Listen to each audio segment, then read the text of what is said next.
Good morning to all those of you out there that are joining us today, and thanks very much for tuning in. My name's Kelly Simcock, and I'm really pleased to be here this morning hosting as we mark the start of Hate Crime Awareness Week. It's a challenging time for so many, and we can't be together today, but we are, however, pleased to be able to mark this occasion online in some way at the first hate crime event online for Greater Manchester. We've got 160 odd registered to join us here today. I'm sure that you're all out there, but I think what's important to note is that number in itself is a great demonstration of the commitment that we've got to this agenda from across the piece. You're here today from local authorities, housing associations, Health Watch, HMPPS, voluntary organisations and Greater Manchester Police, and many more organisations besides. It's an important list because you're not only the people working on these issues, but also you're the link into those wider communities that we're so keen to get the messages out to today. We've got a range of inputs for you over the next hour, where we will hear from some of those that are central to tackling hate crime, right through to those who are active on the front line in our communities, sharing their testimonies and giving an insight as to how they are challenging hate. Finally, we will give you a taster of some of the events taking place online this week and give you some more information about where you can find more resources and perhaps become inspired to do more in your own areas. It's my pleasure this morning to introduce our keynote speaker, the Deputy Mayor, Baroness Beverly Hughes.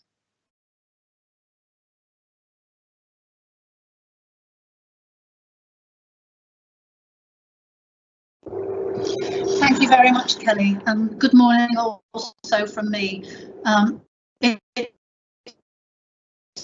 It's really this webinar because I can't tell you how important I think this work is. As Kelly has said, the pandemic's changed the way we're working at the moment, and this is the first ever virtual launch of Hate Crime Awareness Week. It's a great pleasure for me to be here with you. I also want to take this opportunity to thank you for everything you're doing in your local authority areas, in your voluntary organisations, across health services and different organisations, to raise the levels of awareness and to campaign and to promote the message that hate crime just will not be accepted in Greater Manchester, and also to improve our support for victims of hate crime. And actually, if we needed any message to tell us that this is still a very serious issue in our society, then what's happened to Marcus Rashford and other footballers over the weekend with the absolutely appalling racist messages on social media, I think really says it all, doesn't it? And it's a kind of paradox really to me, because obviously during the pandemic we've seen to a large extent the best of people willing to support each other, helping out neighbours who are perhaps shielding and can't get out, and yet at the same time we've also seen minority of people really spreading hate and violence, not only in terms of hate crimes as we define them, but also more generally to supermarket staff, to hospital staff,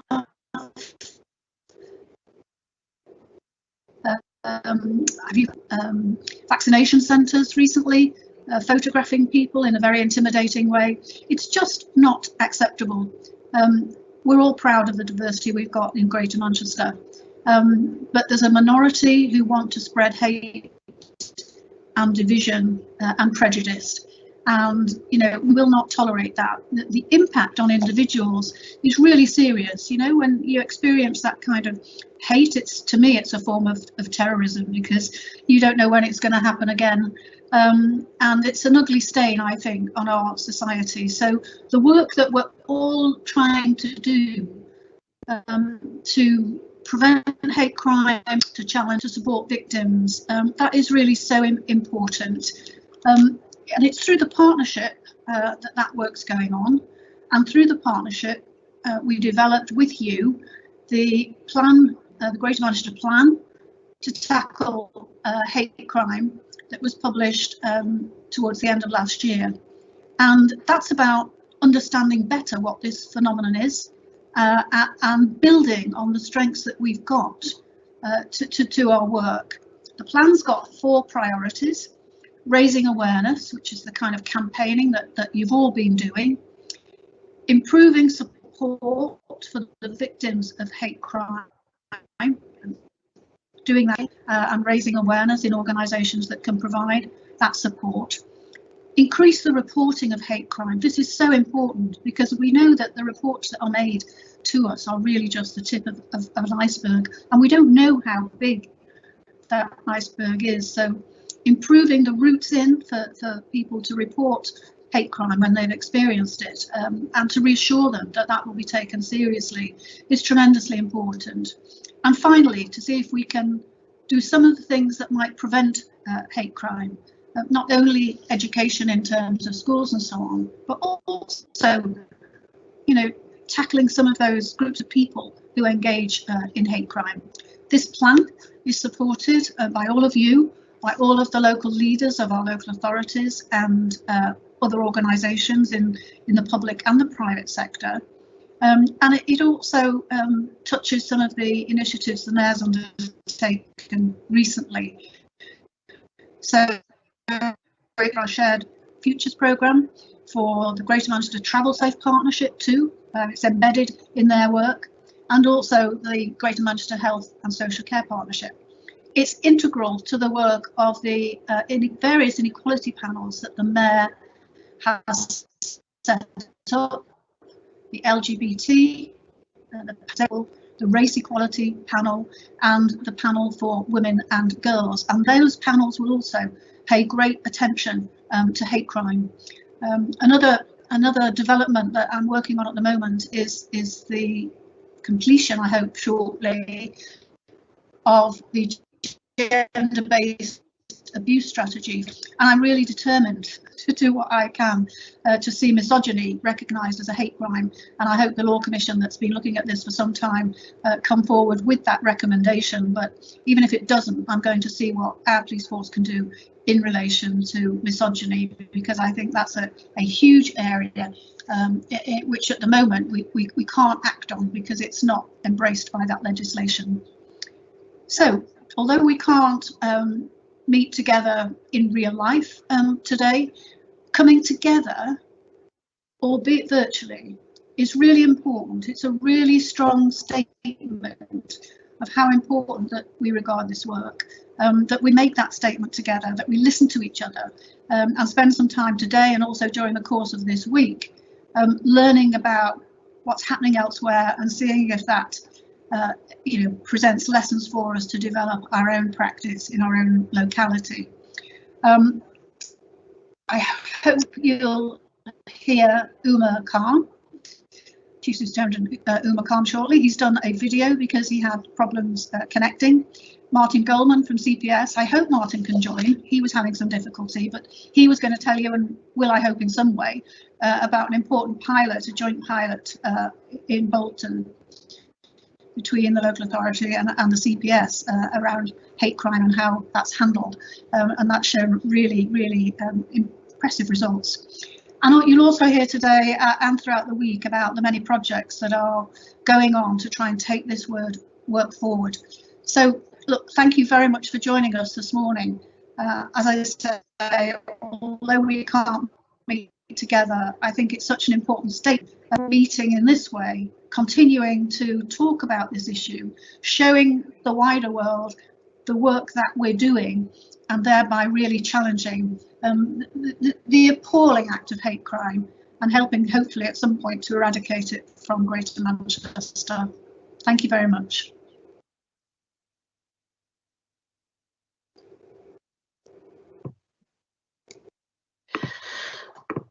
Thank you very much to the Deputy Mayor for reminding us of the importance of this work at this time, and the importance of today, really spending this time reflecting on the work that we're doing and considering what the recent changes to our lives might teach us as well about the priorities we might have with this going forward. I'm really pleased today to be able to introduce Chief Inspector Umar Khan. Umar Khan from Greater Manchester Police is going to share a policing perspective on hate crime with us, its impact, and how the police are committed to continuing to tackle it.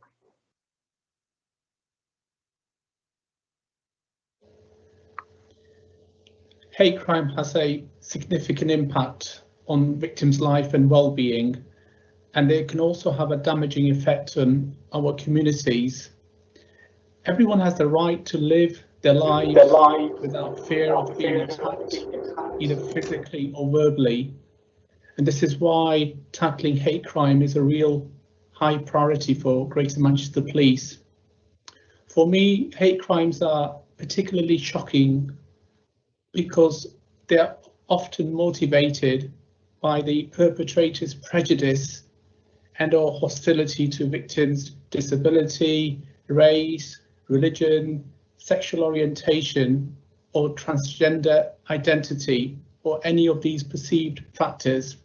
Here in GMP, we also have included alternative subcultures to our monitoring of hate crime. These aspects of identity are known as protected characteristics. And aside from the physical injuries, we know that victims of hate crime are often intensely traumatized by these incidents. Over the past year, we have seen, as a result of COVID and world events, the inequalities across our society laid bare, and nationally we have seen increases in the reporting of hate crime. The national increase can be seen alarming. However, it must be noted that these increases reflect an increase in victims' confidence in coming forward and reporting such crimes. But in Greater Manchester Police, we are also mindful of the fact that there are some real rises in hate crime, especially in the areas of disabilities hate crime over the past 12 months. And now we are working very closely with our partners, with GMCA, with the Crown Prosecution Service, with our local communities, to understand and tackle hate crime and eradicate it from our communities.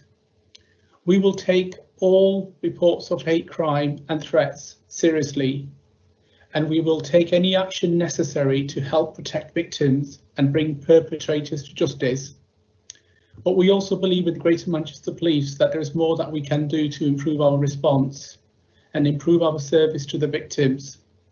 Through the independent advisory groups, we have mechanisms to engage with communities and encourage members to come forward and to observe and to offer advice on our policing practices. Recently, we have established a project set up to ensure that we're attaining the best outcome for victims, as well as looking at minimising reoffending. We are using this month's Hate Crime Awareness Week as an opportunity to spread the message that as a force, we will take all reports of hate crime seriously. We will investigate incidents thoroughly, and we will bring offenders to justice and offer victims the appropriate advice. I would also like to take this opportunity to remind everybody that we're here for you, and we encourage everybody that as a victim or a witness of hate to report it to Greater Manchester Police on 101 or 999 in an emergency, as well as through the online True Vision website, which is www.reportit.org.uk, or alternatively visit letsendhatecrime.com to report or receive and help and support. Thank you.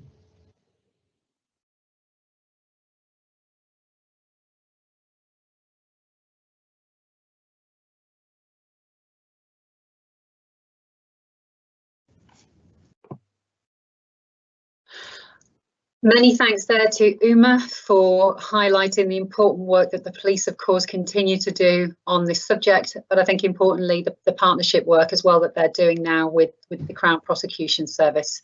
And that leads us in nicely into our next speaker this morning, Martin Goldman from the CPS.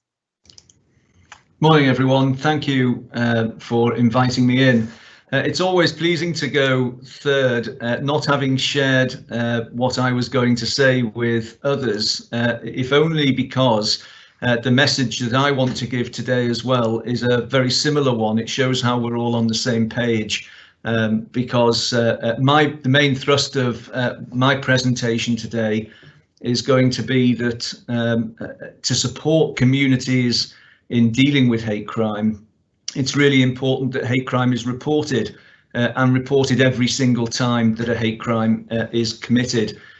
Without those sorts of reports coming in, it's really very difficult, if not impossible, for us to positively support communities so that we try to reduce the incidence of it. So firstly, thank you very much for an invitation to this event from Bev and her team. It is really good to see that Hate Crime Awareness Week is continuing regardless of the challenges that the pandemic has thrown at us. It really does show the importance of it. What I want to start my presentation by is to read an excerpt from a victim personal statement. This is a quote from a real crime that's happened a few weeks ago, or we concluded a few weeks ago with a conviction, and it really does, I think, show the impact of hate crime at an individual level. So this is the start of the quote from the victim. Quote, "This crime has had a significant emotional and psychological impact on myself and my family. This was the culmination of various intimidating events which were reported to the police. My partner now suffers from PTSD and continues to receive counselling and medication for this. This incident has left myself, and in particular my partner, no longer feeling safe in or around our home.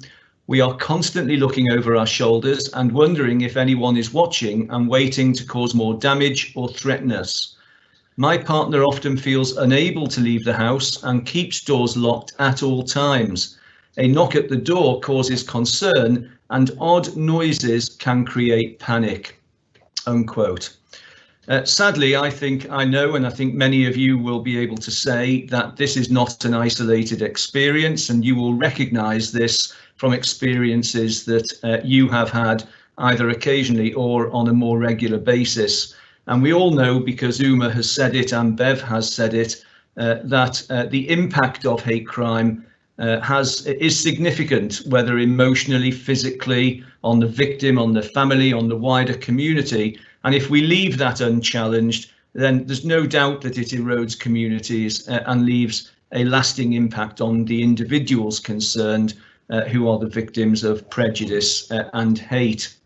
And that is why, as again Uma and Bev have said, that CPS and criminal justice agencies have to continue to treat hate crime as a real priority. In the CPS, we're determined to use the law to protect communities from hate crime, both to convict abusers and to encourage the courts to impose heavier sentences. And in 2020, we convicted 437 hate crime offenders, which is a 92% conviction rate. So we are really successful at prosecuting hate crime. And of those 437, we achieved 76% of them having their sentences increased because of the hate crime element. And so just to give a couple of examples from last week of two cases that we ended up with convictions for hate crime offences. The first one was a racially aggravated offence, a racially aggravated abuse, where the sentence was increased from 8 weeks prison to 12 weeks prison. That extra 4 weeks was given to reflect the hate crime motivation element of the offence. And in another case, a homophobic hate crime case, the sentence was increased from an 8-week electronically monitored curfew to a 12-week curfew. Again, that extra 4 weeks being to reflect the hate crime element of the offence. We at the CPS, and I know the police and others, are listening to communities and investing in public confidence. We are running community scrutiny panels and community conversations programs with different communities to try to give communities the opportunity to speak to me and my team directly. And I know from these conversations that communities' lived experience of hate crime is not reflected enough in how quickly and effectively we as criminal justice agencies respond to the reports that are made at present. The communities are saying to me directly that the decline in hate crimes taken to prosecution over the last few years is much more reflective of the community that is fed up of the lack of action, and certainly not a reflection of fewer hate crimes and abuse being received. And this has impacted on your confidence, with your lived experience not being reflected in our response. So as Bev has mentioned in her opening, the CPS and Bolton division of GMP, working with the communities in Bolton, Victim Support and Bolton Council, have designed and now operated a hate crime pilot that aims to reverse that trend of reducing workloads or reducing reports leading to prosecutions, because what we've done is we've allocated a prosecutor to work alongside a dedicated team of police officers, so we can provide early advice and put our collective head together so that our response to reports of hate crime in Bolton are much more enhanced. And this work is underpinned by a community engagement plan, which includes a Bolton scrutiny panel, meaning that for the first time, communities are now seeing the journey of a hate crime from the point of reporting through to prosecution. And this means that community representatives can have confidence in what we are doing by seeing all the action we've taken to progress cases. Early feedback from the Bolton community is that this has been received really well, and early results from this Bolton pilot are showing that the numbers of hate crimes reports from Bolton have increased, the number of hate crime prosecutions have increased, and community confidence is improving. And the Bolton division are showing an increased number of and percentage of hate crimes being reported and prosecuted than elsewhere in GMP, which suggests that the pilot of working together at an early stage is having an impact. So we are really keen collectively to show communities through this new approach that we are doing something different and positive to tackle hate crimes. And so much like Bev and Uma are encouraging everyone in terms of reporting, my strong encouragement today is to ask you not to put up with hate crime because you don't think anything will be done about it. If it isn't reported, then it will simply stay the same and your lived experiences won't change. And I know how hard it is for everyone to have to live with abuse in your everyday lives. I recognise that, as others, that there is still a long way to go. That's why I was so delighted to be invited by Bev to help launch Hate Crime Awareness Week this year with her. I am confident that I can say on all our behalves that we are determined to make a real difference, but to do that we also need your help. Please don't put up with hate crime, report hate crime and help us to help you to improve your lived experiences. Thank you very much.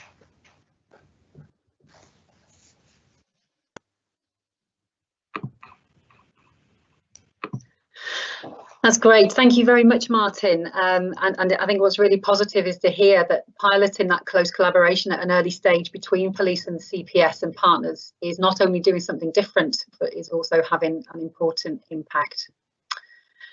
So moving on, we are, for the next few items, going to hear from some of those who indeed have lived experiences, but also from those who've benefited from some of the funding that is provided to those tackling these issues on the front line. And so I'm pleased that we're going to hear from some of those organisations and associations, both through film and by a presentation from one of those organisations that's able to join us here today. The first that we're going to hear from is from a group of students from Manchester University, and this presentation is focused on race hate.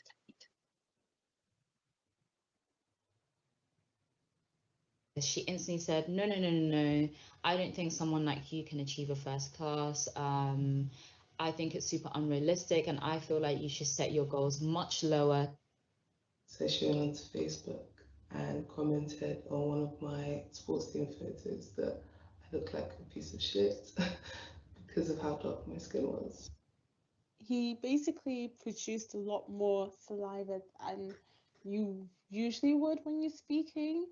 and I could feel it on my face.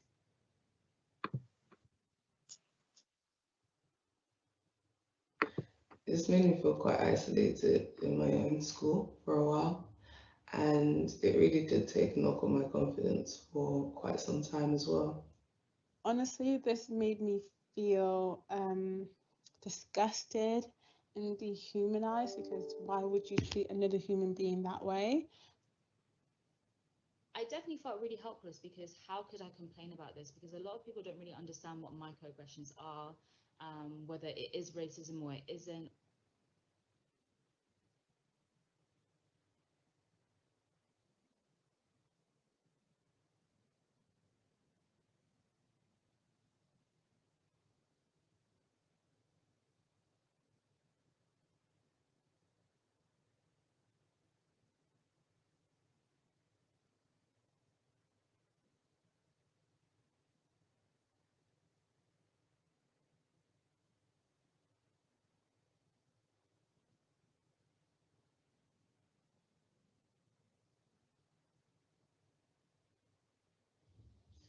When I was in secondary school, I was a victim of a hate crime. So yes, I have experienced hate crime. So during my time in school and education, I've definitely faced both covert and overt types of racism.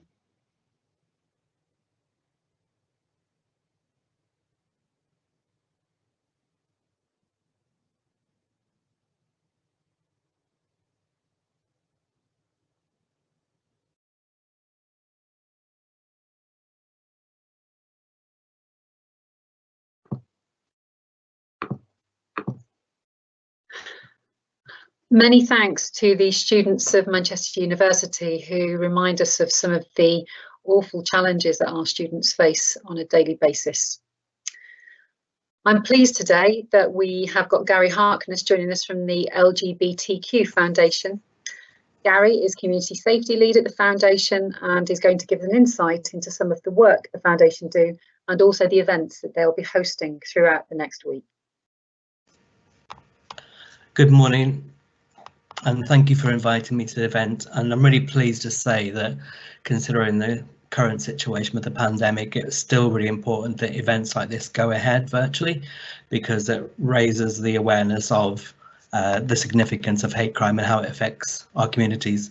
So the LGBT Foundation have long been a beacon for raising awareness for victims of hate crime. What concerns me the most often is the fact that it's often anecdotally that these things are mentioned, that we support people across a number of areas, and hate crime can often be cited as something that's happened to them without much relevance in terms of how they feel they should go about it. What we aim to do is improve people's understanding of how they can report crime. So awareness is really important. The thing to remember is that a lot of people don't want to acknowledge or even be reminded of the fact that they've been a victim of hate crime, and it can be very difficult for somebody to come to terms with that. So raising awareness of it is significant in terms of recovery for that person. So reporting is also really, really key. One of the things that came out of the Stephen Lawrence inquiry a long time ago was the need for alternative methods of reporting. So the LGBT Foundation are a third-party reporting centre. This is just another mechanism for some people that don't feel comfortable perhaps going to a police station or the police to report the crime. So coming to a third-party reporting centre can assist and support somebody in the routes to reporting that crime, which is a significant benefit to the victim. And also acknowledging the fact that coming to an organisation that recognises their specific uniqueness and needs is key as well in terms of their ability to report the crime. So we've continued through the pandemic as well to be able to do that. We supported a number of people who've come to us for guidance and support around how they might report. And sometimes we just give them the process that they need to follow, and sometimes we'll support them the whole way through that journey as well. And along with our partners in Greater Manchester Police, we can significantly help people in terms of how the journey is alleviated and less traumatic for them. reporting remains, as we've already sort of identified here, maybe the tip of the iceberg in terms of what really happens. I think the other thing that we've significantly seen is the rise in terms of hate crime through the pandemic. So LGBT Foundation took on a piece of research back in the first lockdown, sort of March, April, May, to see the impact on the LGBTQ plus communities. And just to give you a flavour of what we identified in terms of callers through our helpline, we've seen a significant increase in people citing transphobic crime, for example, was up by 450%, biphobic crime 100%, and 52% of homophobic crime, callers citing that as a significant impact on them. So again, as people are reiterating here, hate crime hasn't gone away, and I think what's happened over the last 12 months or so, because of people's changing behaviours and how they're working and how they're living, it's polarised the significance of hate crime in terms of our communities and affected people in the LGBT community specifically. Also, we support people in a number of different ways. So we have a legal surgery that's free for people to use to access information support.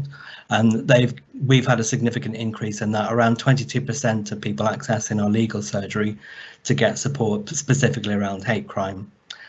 And also, we have a really unique service as well that we're able to offer some of our service users. We have a coffee with a cop, which is a very informal way that somebody can talk to a police officer before progressing with what might be the next steps in terms of reporting a crime, or certainly getting guidance around it, which is very favourable in terms of some people who haven't had a great experience when they've had to report things in the past. One of the things I'm really keen to reiterate as well, that we can't do this on our own. We do this with our partners, with the Greater Manchester Combined Authority, Greater Manchester Police, and all the other voluntary sector organisations and statutory organisations who support us as well. So a combined effort is really useful in tackling hate crime. It's significant as well to remember that for the people that are impacted, it can often have long-term, long-lasting effects in terms of their behaviour, and as has been cited here as well, in terms of how they live their everyday lives. It can change people's lives dramatically, and also people recover from hate crime.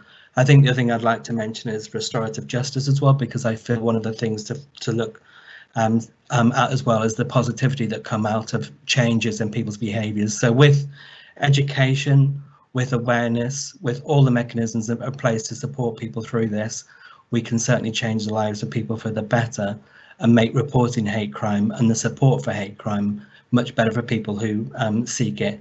I'm glad to say that it's taken seriously across all the different organisations. People have a real appetite to change the experience and also to educate all of our communities in terms of how we tackle hate crime as well. We're having a new event this week on Friday night as part of Hate Crime Awareness Week. I'm hosting a panel event with a number of guests on my panel who are going to answer questions from the public around hate crime and how we as an organisation are supporting it with our colleagues. That event and the details will be available on our website. We've also got a number of resources on our website. Just Google LGBT Foundation. It can take to a lot of those information points that you might need. Thank you very much again for today, and I look forward to continuing raising awareness of hate crime.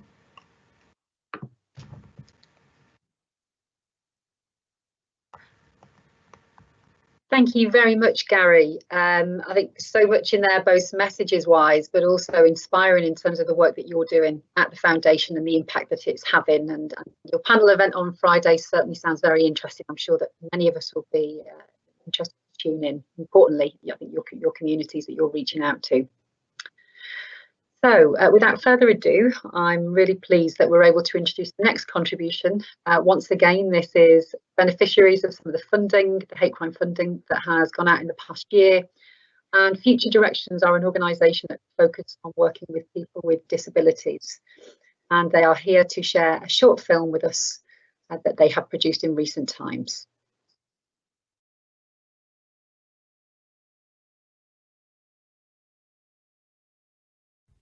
Hi everyone, my name is Jenny. I work with Future Directions, and we are a social care provider. So we provide support to people with learning disabilities and complex needs across Greater Manchester and the North West. Within the organisation, we have a group called SPICE, and SPICE is a group of experts by experience, so people with lived experience of having a learning disability, and they use their knowledge and all their personal experience to deliver training and to improve services for people with learning disabilities and to break down barriers and stereotypes. They do a lot of work involving lots of different things, but hate crime is one of the things that our guys feel very passionate about. So we do a lot of work around raising awareness about hate crime and explaining what it is and how people can report it. My name's Daniel. I'm from the SPICE group. We do a lot of work to help raise awareness about hate crime.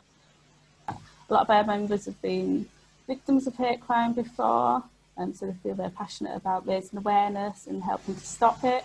So this picture was taken last year during Hate Crime Awareness Week when we went to Withenshaw Forum and did some work there. This year, although things were different, we have lots of activities planned for Hate Crime Awareness Week. Online events that people can join. Yeah, so we're going to be using Zoom to host some events. So we've got a hate crime awareness training session, which is next Tuesday, where we'll be telling people about what hate crime is and how you can report it. We've got an art with a heart session next Wednesday, because we know that it can be quite hard to talk about hate crime. So we're going to be using art and be getting creative to talk about it. Not everyone online. Not everyone is online, so we are sending information out in the post created by Hate Crime Awareness newsletter. Yeah, so we're going to put lots of easy read information and gather photos from all the events that we're doing and put them all together in a newsletter, which we'll send out to all our members and all the people we support within Greater Manchester, and we'll also be sharing it with other organisations as well. So thank you for listening. We're just going to leave you now with a very short video that we've made about hate crime awareness. And on the screen now you should be able to see my contact details as well. So if anybody has any questions, please feel free to contact me. We've also put our Twitter handles on there as well. So if you want to follow us on Twitter, we'll have all our events on there as well. And we'll have links to the videos and resources and things as well on there. So please follow us to keep updated with everything that we've got going on. Thank you. Bye.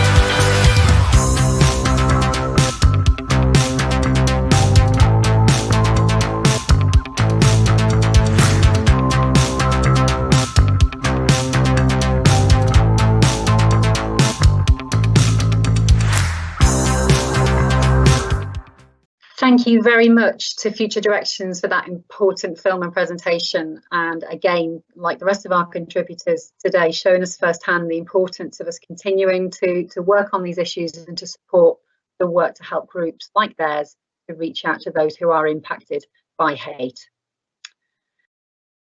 So that brings us towards the end now of our event this morning, and as many of you know, and as Bev mentioned at the start, the partnership approach across our local authorities is what's key to how we continue to tackle this important issue. The partnership has been working closely to refresh the hate crime strategy in the past year and develop the resources that I'm now going to remind you of. There's a website which is aimed at being a one-stop landing page for people to find out information. The letsendhatecrime.com website provides info on how you can report hate crime, how you can seek independent and free support and advice, and where you can find other information about hate crime in your local area. There's also a resources page where you'll find useful information such as digital media and logos for use on social media, a copy of the communications messages to just help to provide that consistent approach across GM, and details of upcoming events that you and your communities can get involved in throughout this week and beyond. And I think importantly, it also includes links to videos, documents and websites that may be additional resources and use to you and your groups. So I think all remains to be said this morning is just to thank you for your time, and thank you to all of our speakers and contributors, because as so many of our speakers have said, the fact that we're here today to mark this event is an indication of in itself of our collective commitment across Greater Manchester to tackling hate crime. I hope that you found this session to be informative and of benefit, and we urge all of you to take the positive messages back to your communities so that together we can all end hate in all of its forms. And as my final thanks this morning, I would just like to give a vote of thanks to our technical team who've been working so hard behind the scenes to bring this to you today. I'm sure that you'll all agree that in spite of the odd hitch here and there, actually a virtual event can actually be a very positive thing indeed, and well done to all the team for all your efforts there. Thanks everybody, and I hope the rest of your tackling hate crime week has some good impact. Thank you and bye-bye.